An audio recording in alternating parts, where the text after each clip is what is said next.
Good evening, this is Hound Dog Steve Clark coming to you on the 22nd of August, which is a Tuesday evening, and the work goes on as you see, and so I'm just going to give you a little tour of the work I've done to date, and maybe a little peek in the garden to see how that's doing. Okay, so I'm trying out my headset. It's a kind of a windy, gusty evening, and so I don't know how it'll pick up, we'll have to see. Anyway, the mustard is doing quite well as I'm getting ready to backfill this. Now I have got my first box built, and this looks a lot more sturdy than the one next to it. You know, you can just see it's a lot more sturdy looking. I'm going to spread this wood out and maybe add a little bit more, and making sure to fill in with some soil as we go up to make a little ladder for the worms to go up and down. And of course I said I'm going to use those wood chips over there. But yeah, this 2x4 here, which I cut, is basically for the hoop supports for the polytunnel. And I will be building in a door at this end once the other bed gets put in. And so there'll be an entrance here. You can see I've made it a little bit narrower, so I'm going to have a nice big working walkway to be able to walk between, and I don't really think I'm going to lose too much in the way of planting capacity.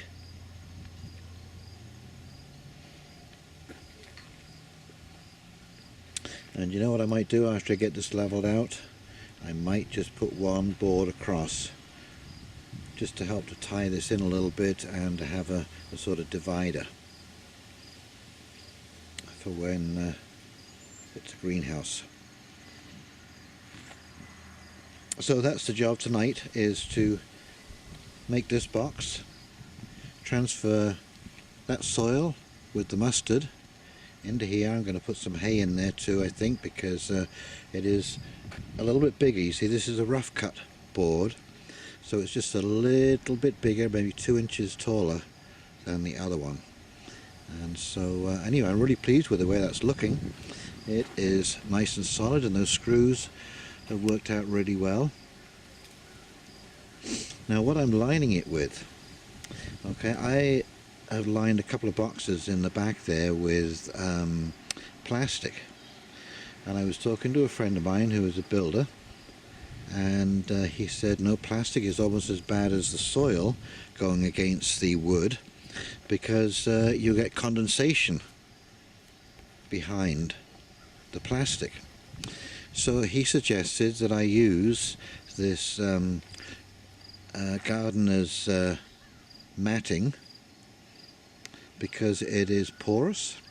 It will keep the soil away from touching the wood directly, and it will have some wicking ability. So I thought it was a really good idea. This blanket is so cheap. I mean, I think it was like maybe $5 extra to do this box. I mean, it was probably about $10, I think, for the roll, and I certainly got enough to do the 2 boxes with. So no, I think that's a good idea to try. So it is starting to take shape. We're really starting to notice the evenings drawing in.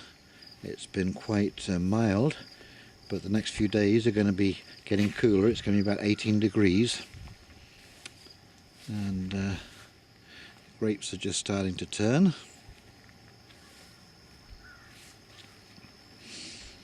Potatoes, I've already been digging potatoes, and as you can see, I'm hilling them, because you can do that with potatoes. The more you hill them, the more potatoes they produce.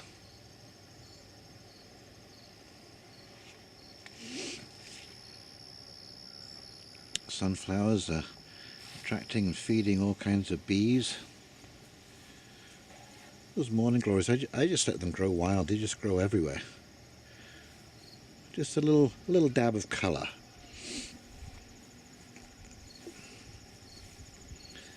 tomatoes. I can't keep up with every day I come down there's more ripe tomatoes. I kind of thought this was going to happen because they were all green for so long because we just didn't have the sunshine. Anyway, I've tied them up and they're still producing. Now a friend of mine who's got a greenhouse, a big industrial type greenhouse, he grows these up strings that go right to the top of the greenhouse. It's unbelievable how these things will grow when they're given the right conditions. So anyway, lots of tomatoes. This is good. The peppers have already come on well since I moved them. And now they're in full sun. And I can't believe how quickly this grassed in.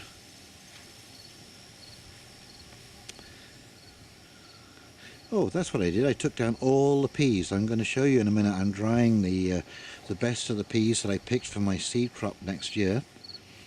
And yeah, they were done. And so they're down and out and in the compost. Here we are in my sun porch. This is the most amazing part of my house, is this sun porch.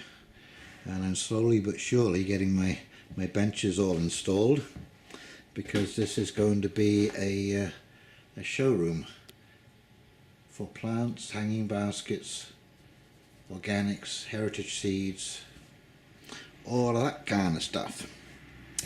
Okay, so here we have the peas. These peas here are what I call my traders. Okay, now they're not bad peas. I think I'll probably go in there. They're not bad peas, but they're not the primo peas. Okay, so these are all the primo peas right here in my primary dryer, all these shells. And this is the best of the bunch, and they will be going back in the ground. And this is how you improve your seed stock. Okay, so I go to the Seedy Sunday down in Peterborough next year, and I'll have all of these shelled, and they'll be in packages, and I go down and I trade them for other stuff. And knowing that this is how the seed thing works. Like say, these peas are good, they're just not the best. And but they all have the potential. All of these peas here have the potential to be these peas, because they all came from the same vines, the same parents. Okay, so when you get these peas, I remember when the first time, I'm just going to talk about Cherokee black beans. And the first time I got Cherokee black beans, there was 12 in the package, and it was, I think, $5 for the 12 beans. And the whole idea was, you planted those 12, and out of those 12 came your next seed crop. And of course what I did was got my next seed crop and used some of those beans for trading for, I think that's where I got these peas originally. So this is really a whole organic way of going about life, and how things go around in a circle and come back to the beginning again.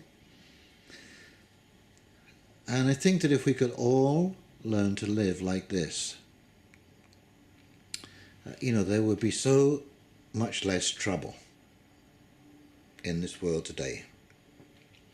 If people were all allowed to live like this, to grow a little of your own food, to be self-sustaining, to know where you're going to put your head at night, that you can have a meaningful kind of life. I think these are all the requirements of an enjoyment, all the requirements of an enjoyable and a fulfilling life.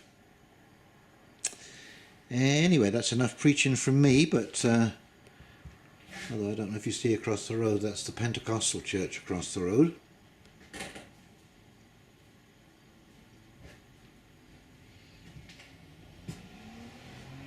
And we've got a bunch of sunflowers in the front garden too. Just a few minor repairs to do there. You know, I think I've mentioned these strawberries before, but they are ever-bearing. Look at that. I eat strawberries out of this garden every single day of the week. And it's kind of nice to be able to do that. As I say, asparagus has done really well. It's all ferned out. Got a nice big sunflower there with a bee getting all kinds of pollen. These were sunflower seeds I saved from last year. I don't know where I got them from, but they are these huge multi-headed sunflowers. And these are my natural bird feeders. And you'll be amazed at the bird activity that goes on in this garden in the fall. It's actually incredible. So as I say, peppers are doing well. Maybe need a little weed this weekend. Yes, we'll soon be picking beets. The beets love this raised bed intensive. If you can see down there, look at that. And of course I pick the leaves and boil them down. I'll tell you, beetroot leaves, just cut the stems off, leave the veins in, very lightly boil them, okay, so they just enough for them to go limp, which doesn't take much, trust me, and add some butter and some lemon, and you have a taste to die for, my friend. Lots of lettuce, it's doing really well. Now my cilantro it's obviously all gone to seed now, so I think I might just get another crop out of that. I'm not sure, but you can see all the little seeds on there, the seed pods. So I am going to maybe do half of this garden in cilantro. Now that hay is fully soaked up with water.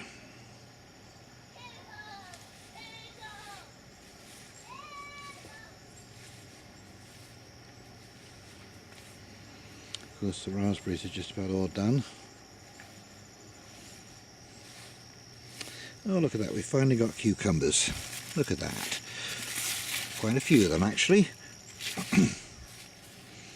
And I'll tell you, I pulled a zucchini off here that was so huge it was unbelievable.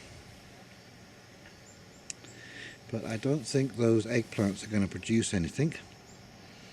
I don't think they're getting enough light. I don't.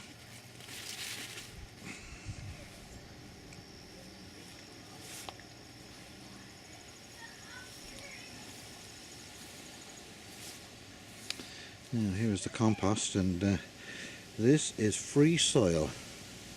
I always empty out my worm composter in the kitchen into this every springtime and just take back a few of the worms, and I restart my compost.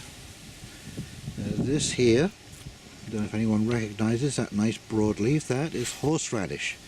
I have my own little horseradish patch here, and man oh man, does it make the hairs in your nose stand on end.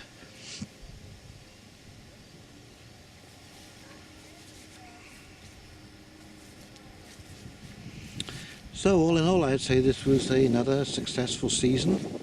I can't wait to dig up the spuds. I have no idea what's, well, you know, the ones I've dug up so far have all had a lot of spuds on them. And as I said, the onions are looking pretty good. There's still a couple more weeks yet. But you can see they're already naturally starting to die down, and you know, just about everything is just looking a little tired. It's looking like the end of summer. You know how that is? They've all been producing like crazy, and leaves and so on and so forth.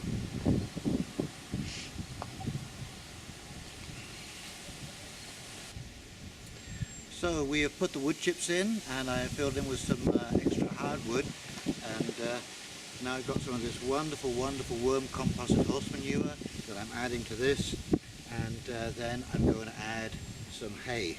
So just as I showed you with the other garden,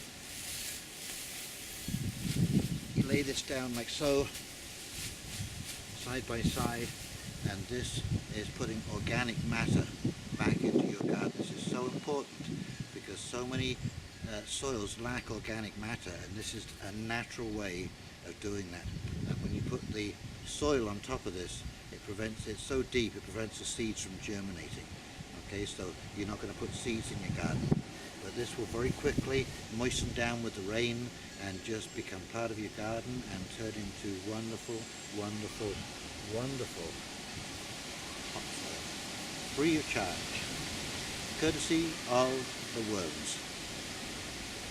Anyway, this is Hound Dog Steve signing off and getting back to work on the Hugel culture raised bed polytunnel. You have a great night now.